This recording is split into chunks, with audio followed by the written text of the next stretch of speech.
Mohamed Sadiqi se réunit avec les professionnels de la filière des viandes rouges. Malgré les mesures gouvernementales visant à annuler la taxe sur la valeur ajoutée et les droits de douane sur l'importation des bovins, ainsi que l'allocation de subventions pour l'importation de moutons pendant la période de Eid al-Adha, afin de préserver le cheptel national, les prix des viandes rouges poursuivent leur tendance haussière. À l'approche d'une nouvelle saison agricole, le ministre a consulté les professionnels pour recueillir leurs revendications et suggestions en complément des mesures déjà mises en œuvre par le ministère.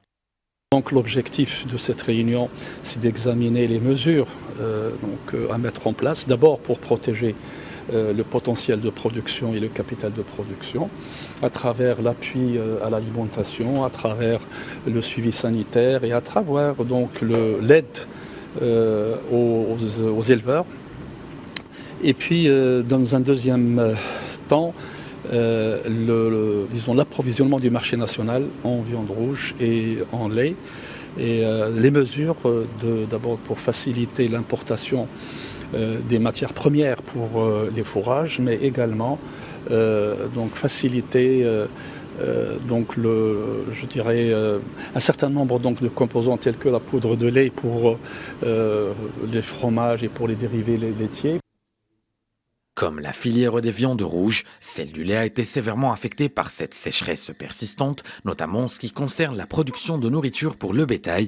Cette situation a entraîné une baisse de la production et une augmentation de ses coûts. Comme vous le savez aussi, c'est que la situation maintenant de la filière laitière, comme pas mal de filières agricoles, est une situation difficile, due à une conjoncture entachée par la rareté des ressources en eau. Donc ça impacte bien sûr tous les secteurs agricoles et notamment la filière laitière, parce que comme vous le savez aussi, une vache laitière a besoin d'aliments qui a besoin d'être produits avec de l'eau, et aussi elle a besoin aussi de boire, donc ça fait double contrainte. Nous devons aussi, je tiens aussi saisir cette occasion pour remercier notre ministère de tutelle, à la tête duquel c'est M. Sadiqi, qui vraiment nous soutient et nous aide à élaborer des plans d'action correctifs pour pallier cette situation.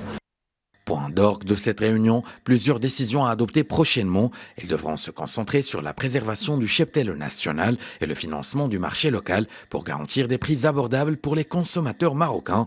Cependant, Mohamed Sadiqi a exhorté une mobilisation concertée entre le ministère et l'ensemble des professionnels afin de remédier à cette situation.